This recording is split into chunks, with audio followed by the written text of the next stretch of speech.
За улсын хурлын намрын чуулган хурлахын өмнө ээлжит бус чуулганыг зарлан хуралдуулдаг. Тэгэхээр өнөөдөр бол ээлжит бус чуулганыг зарлан хуралдуулахаар тоглосон байсан. Тэгэхээр өнөөдрийн ээлжит бус чуулганаар хамгийн гол хилцэх асуудал бол одоо ашигт малтмлын тухай хуулийн шин төслийг хилцэх асуудал байсан. Энэ хуультай холбогдуулан гал үндэстэн холбооноос одоо тухайн хуулийн төслийг эсэргүүцлийн жагсаал цуглааныг зохион байгуулсан байгаа. За мөн ордны хашааг тойруулан бол урайлан озон нааж эсэргүүцлээ илэрхийлсэн. Мөн дээрээс нь одоо буун дуу гаргаж тэнгэрлүү хийм буугаар бууцсан гэх мэдээллийг бидэнд өгж байгаамаа. Тэгэхээр энэ буун дуу гарсантай холбоотойгоор цагдаагийн байгууллагаас гал үндэстэй холбооны 10 орчим гишүүдийг хүч хэрэглэн баривчилсан ийм үйл явдал боллоо.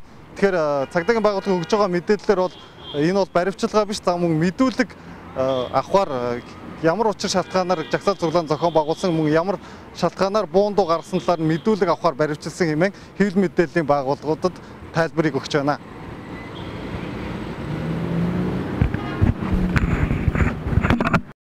Шинжлэлийн засгийн газар байгуулагдсан цагаас хойш хавар намрын чуулган болон ээлжит бус чуулгыг эхлэх үед гаднаа жагсаалтаа болдог уламжил тогтсон.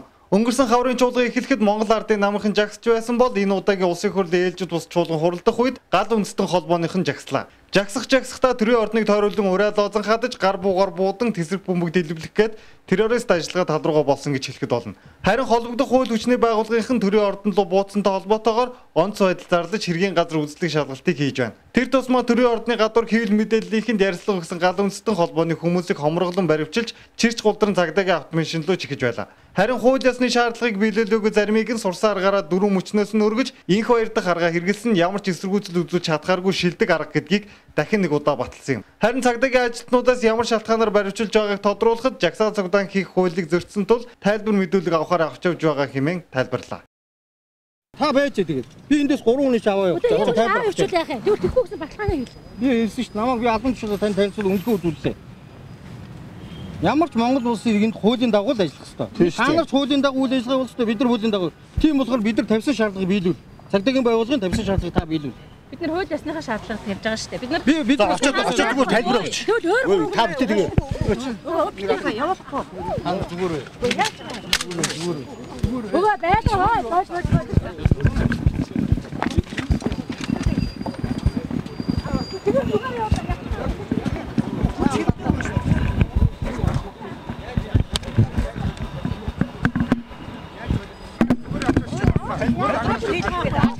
Өөр яваад хуулиараа дуу. Цог дийш хош гарч.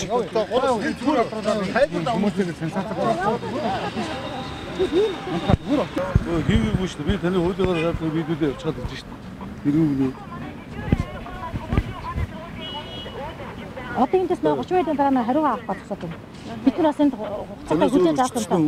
Үгүй бид нар 30 минут болохгүй ч тайлбар авчаад. Чи өөр хүмүүс биш үү? Заавал залуучууд биш үү? Залуучуудаас аваа. Өөр залуучууд байгаа юм. Байна шүү дээ. Наа чи та нар харж л байгаа шүү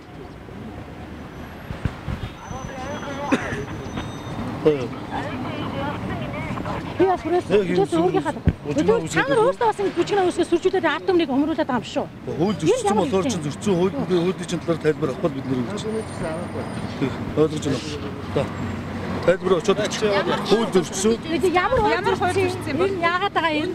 Ямар хууль зөрчсөн гэж та өөрийнхөө асуу та нар асуу. Тэс Сквадр дөрөв эрүүл хамгаалалт хариуцлага чиглэлээ хатгах хошууд Сквадр.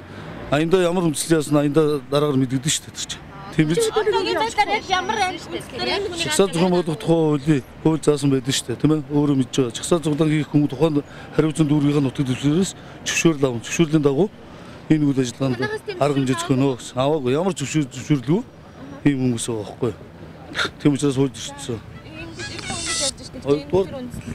Зөвшөөрөл аваагүй нь үнэ. Гэхдээ өнөөдөр ард түмэн өнөөдөр ямар байгаа эх орны газар шороо ямар байгаа вүлээ тийм ээ. Энэ урт нэртэй хуулийг яах гэдэг байгаа вүлээ тодорхой шүү дээ. Ийм мэдээч юм дээр бас хүмүүс ойлгох байх л гэж би бодож байна. Ард түмэн ойлгох байлгүй дээ. Содож явах.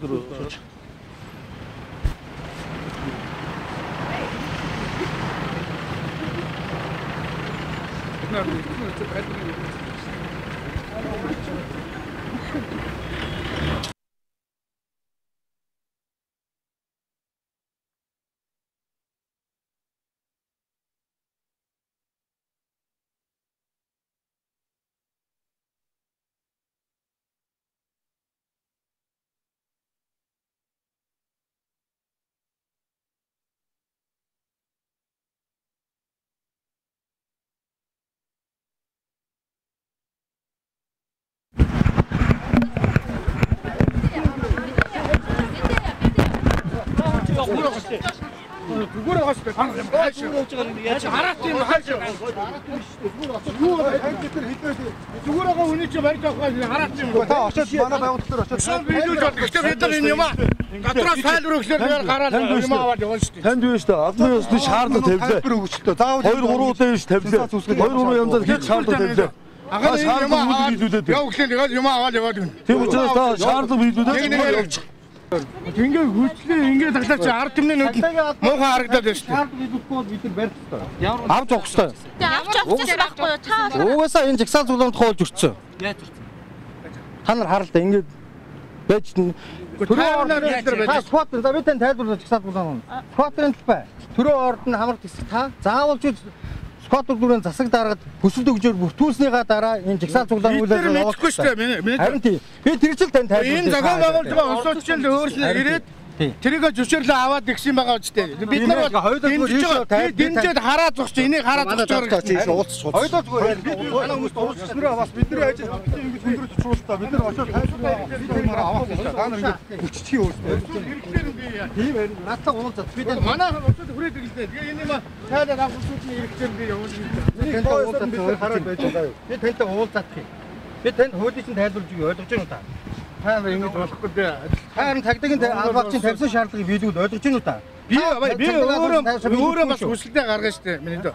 Анхны улсуудаа ирэхлээр зөрөөд явчихъя.